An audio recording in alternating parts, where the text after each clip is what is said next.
How can Kirby be defeated? How can Kirby be destroyed and taken away from existence without him ever having to come back again? So, this is Evaluator. Stay tuned for more content.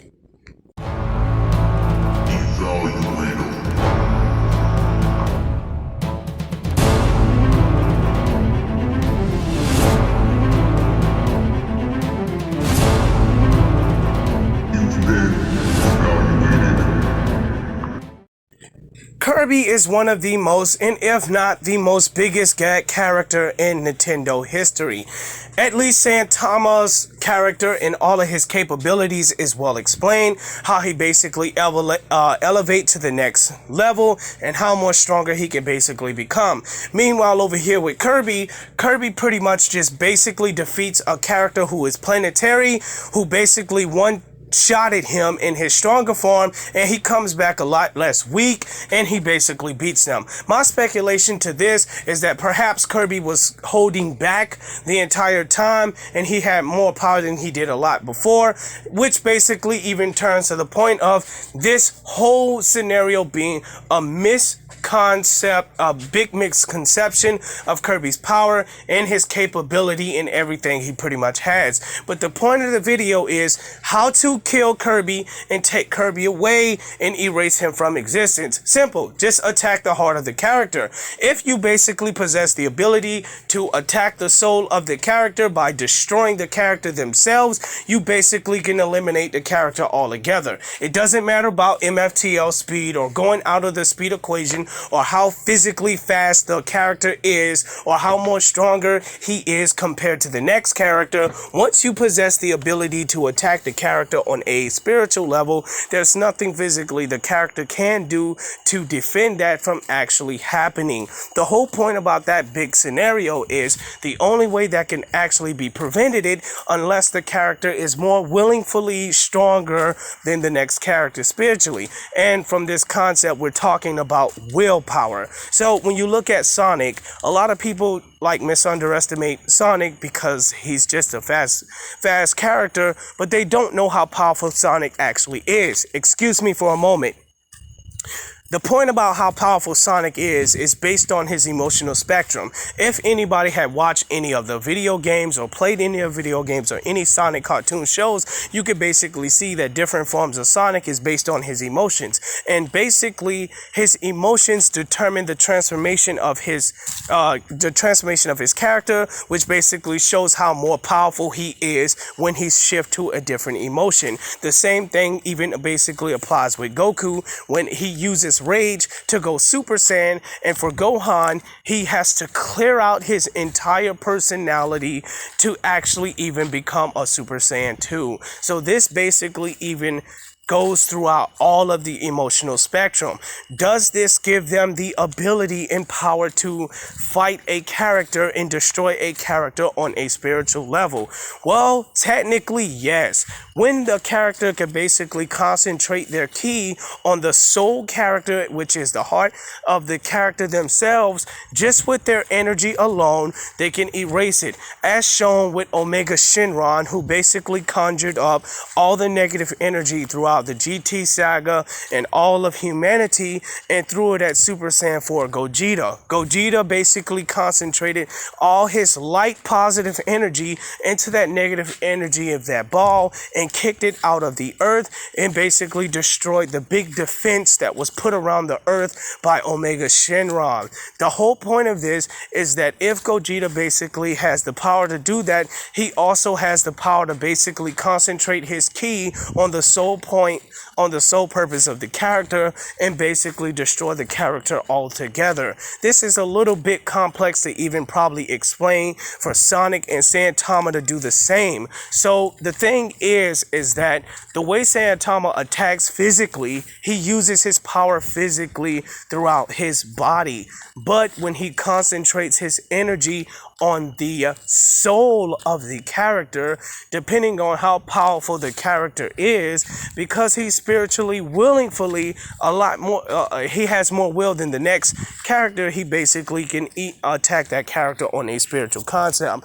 No, We have never seen Santama or pretty much Goku or anybody else attack on a spiritual level, but we also seen Shang Tsung, who was able to actually attack people on a level on spiritual levels. We also seen Shao Kahn, who basically can steal souls and do that all together. But the only way to basically destroy Kirby and erase him from existence, the same even applies to Goku. Excuse me. The same even applies to Goku, as well it does to Scorpion, Hanzo Hasashi, as well as it applies to Doomslayer, which basically explains why Doomslayer's will is inevitably powerful, because the soul of his character is very strong-willed, so it doesn't matter how powerful he basically fights another opponent. This is basically the reason why the character can constantly get stronger with no problem. The same thing even applies to Goku. Having limitless potential, it's not only because he's a Saiyan, it's because of the fact of him actually having a strong willful spirit to basically fight. Bear with me, guys. So the point is, the big question is, can Goku and any other character, pretty much like Hellsing when he fought an immortal monster and ripped the heart out of the character and basically destroyed him and erased him from existence, have any abilities like Hellsing to do the same in the process? Actually, yes. If Goku can basically concentrate his ki on the sole purpose of the character, that basically determines if Goku is strong enough from a spiritual concept to destroy the character of the heart. So the point is, in this battle, once again, it's all about who is willingly stronger than the next person. So if Kirby does not have a bigger will than Doomslayer, if his will isn't no bigger than Vegeta spiritually, then they will beat him on a spiritual concept level and basically destroy him altogether. The point about Santama also doing this is that if Santama is going to attack on a spiritual level, he'll need to basically concentrate the power he has, right? Instead of attacking someone physically, he attacks them with a spiritual attack. Now, spiritual attacks are not PSI attacks. A spiritual attack is more something like, if you do something physical to the body, it don't only affects the body, but it also affects the spirituality of the character. I'm not saying that it's a bit contradicting why I said you can't attack the body and it's not about how fast they are. No, it's that the move that's pretty much performed, like Shang Tsung, when he says, "Your soul is mine," he's performing a physical move, and now the move go from being performed physical, well, the spiritual attack basically happens. So we even have the same thing with Shao Kahn. Shao Kahn could just basically casually steal souls with no problem, and pretty much like Hellsing, after he diminishes his opponent, he could basically steal their soul and add it to his collection for power and to pretty much use, which basically even explains why people going to attack him, they really don't always wind up defeating him, because he comes back. If Kirby too have the ability, well, I'm sure he has the ability to attack the heart of the character, but all of that is basically minded by the will and the sole purpose of the character. Liu Kang is a very strong, willful person. He's very strong-willed. Shang Tsung cannot just come up to you unless you are a very weak person, and he could steal your soul from you. He has to sometimes physically beat his strong opponent down. Once he's beaten them and destroyed them, then he says, "Your soul is mine," and he can basically take your soul, which goes to confirm and shows you that it's all about how the attack is made from the outer to go in. So if Goku and Santama figures a way to attack Kirby, Mario, and Sonic, who also can also possess the ability. Yeah, they all possess the ability, just like Ness, to attack on the spiritual level. All characters that exist in the fiction universe have the ability to attack the soul of another character. How and why?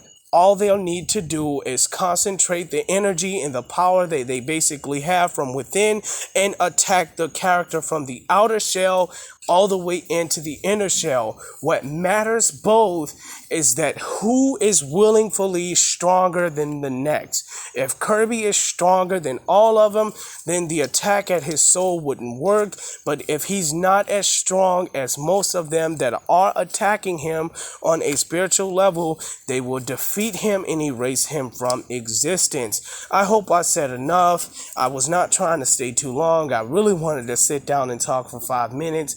But if you understand what I was saying, make sure that you stay up on these videos. So all you new YouTubers out here, this is basically how you pretty much take out Kirby, by attacking the soul of the character. If you disagree that any character in fiction can attack the soul of the character, then at least you could know that anybody that possesses the ability that can attack the soul of a character can actually attack the soul of the character, then that's the person to beat Kirby. Because a lot of people have been actually saying Kirby can't be defeated, he's too powerful, nobody can erase him, they try to erase him from existence, and he pretty much comes from nothingness. If they basically have a character who has the ability to destroy the soul of the character, they could pretty much destroy Kirby themselves. I would explain more about Goku, but I'm posting up on my Discord. Just comment below so I could send you the invite link if you want to discuss more. Going back to the scenario, this is your guy, Mr. Evaluator. Out.